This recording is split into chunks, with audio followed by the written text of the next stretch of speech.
Seguimos revisando información internacional para contarles que más de 300.000 personas ya han debido evacuar la ciudad de Gaza por una de las mayores ofensivas israelíes en la franja en los últimos 2 años.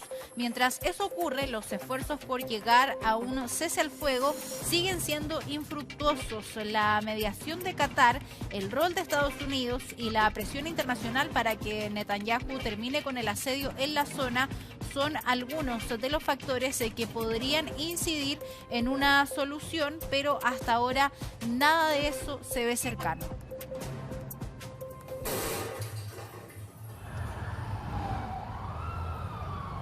El 17 de septiembre de 2024, más de 3.000 localizadores personales estallaron en diversos lugares del Líbano. Se concretaba uno de los trabajos de inteligencia más detallados que realizó Israel contra uno de sus enemigos, la milicia Hezbollah, que durante un año había apoyado con bombardeos hacia el norte del territorio israelí la causa de Gaza. Pese a lo impactante del ataque y a lo debilitado que quedó la milicia, a su vez un importante partido político chií, el flanco de conflicto entre las fuerzas de Netanyahu y Hezbollah un año después sigue abierto. No renunciaremos a la arma que nos honró y no renunciaremos a la arma que nos protege de nuestro enemigo. No permitiremos que Israel deambule y actúe libremente en nuestro país. Meir Javid Anfar, analista israelí, aunque nacido en Irán, es experto en Medio Oriente y ha visto, asegura, la radicalización de grupos como Hezbollah y Hamas. Advierte que esa vía de negociación es la más difícil.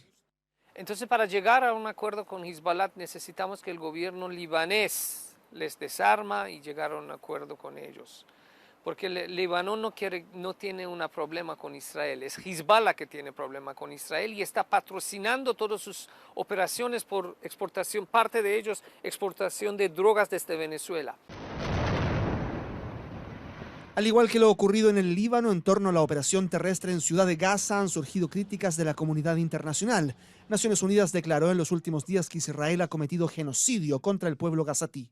Desde Ramallah, en Cisjordania, el cientista político Javier Aboueid considera que la presión de otras potencias podría poner a Benjamín Netanyahu en una posición más proclive hacia el cese al fuego. Han habido fuerzas desde el sur global, particularmente el caso de Sudáfrica, el caso de Brasil, que han impulsado que otros países tomen acciones más concretas. Y hay que recordar de que parte de esas acciones han determinado que, por ejemplo, el primer ministro Netanyahu en Israel es buscado por la justicia internacional por crímenes de guerra y crímenes de lesa humanidad. Y eso es algo que evidentemente a los socios tradicionales de Israel no les acomoda.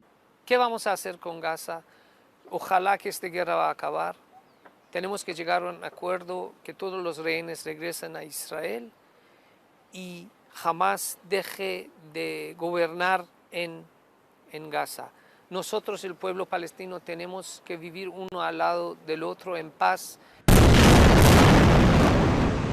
Pero ¿cuál es la clave para la salida a una crisis que ha dejado más de 65.000 muertos en la franja? Un lugar en el que aún hay 48 rehenes israelíes, 20 de los cuales aún se cree están vivos. El desarme de los grupos armados parece una vía lejana. Las condiciones que impone Hamas representan una escasa garantía para Netanyahu e Israel insiste en su intención de controlar el territorio. Estamos actuando para vencer a Hamas, pero en el camino hemos logrado maravillas juntos porque rompimos el eje iraní. En Gaza, en el Líbano con Hezbollah, con el régimen de Assad que colapsó, pero lo que comenzó en Gaza debe terminar en Gaza. Esto no es una guerra que Israel escogió. Esta es una guerra que escogió Hamas con ataque de 7 de octubre y después 2 días, el 9 de octubre, Hezbollah atacó y después los Houthis atacaron. Es difícil. Es muy desafiante, pero Israel está haciendo Israel no tiene otra opción por ahora. Al cumplirse 700 días desde el inicio de la ofensiva israelí en Gaza, tras los ataques del 7 de octubre de 2023, Donald Trump lanzó una última advertencia a Hamas para que acepte un acuerdo para liberar a los rehenes. Escuché que Hamas está tratando de usar el viejo acuerdo de escudos humanos y si lo hacen van a tener serios problemas. Estados Unidos tiene toda la capacidad de poder detener el genocidio que se está llevando en Gaza. El problema es que hasta el momento no ha tomado esa decisión. Pero también hay que recordar que en el caso, por ejemplo, del ataque estadounidense a Irán, fue un ataque que se llevó a cabo con mucha oposición dentro de los Estados Unidos, incluyendo dentro del campo del presidente Donald Trump, que muchos insisten de que el presidente Donald Trump fue electo con la idea de que los intereses norteamericanos iban a estar primero y no los intereses de Israel. ¿Podrá ser Estados Unidos la llave que finalmente, cumpliendo con la promesa que el propio Trump hizo, permita abrir una puerta hacia la paz en Medio Oriente? Grupos como Hamas, grupos como Hezbollah, grupos como el Yihad Islámico. Entonces ellos tienen que cambiar sus políticas. Mientras Washington respalda la nueva ofensiva israelí en Gaza y presiona a Hamas, Marco Rubio, secretario de Estado, advirtió que el grupo armado tiene una breve ventana para aceptar el acuerdo negociado previamente. Miles de palestinos siguen su huida hacia ningún lugar seguro y Qatar reaparece como negociador neutral. La salida a un conflicto que desangra a Medio Oriente sigue aún viéndose muy lejana. Expertos en defensa y parlamentarios chilenos miran con preocupación y cautela la compra de 12 aviones de combate F-16 por parte de Perú. El país vecino pagará más de $3.000 millones a Estados Unidos por estas aeronaves. Luz verde dio el gobierno de Estados Unidos a la venta de 12 aviones de combate F-16 a Perú, en una operación que, de concretarse, ascendería a los $3.420 millones. Lo que en este contexto siempre hay que tener presente, que los estados buscan mantener al día su material militar. Ahora, sería apresurado, creo, hablar en este momento de una carrera armamentista en la región. Se trata de unidades F-16 Block 70, la versión más avanzada del modelo, para equipar a la Fuerza Aérea del Perú. Específicamente, 10 corresponden a la variante F-16C, mientras que los 2 restantes son F-16D. El paquete además contempla misiles y lanzadores de misiles guiados de avanzada generación, entre otros elementos de guerra. Le he pedido al presidente de la Comisión de Defensa que cite a la ministra de Defensa para la próxima sesión. Es una situación que nos tiene que preocupar.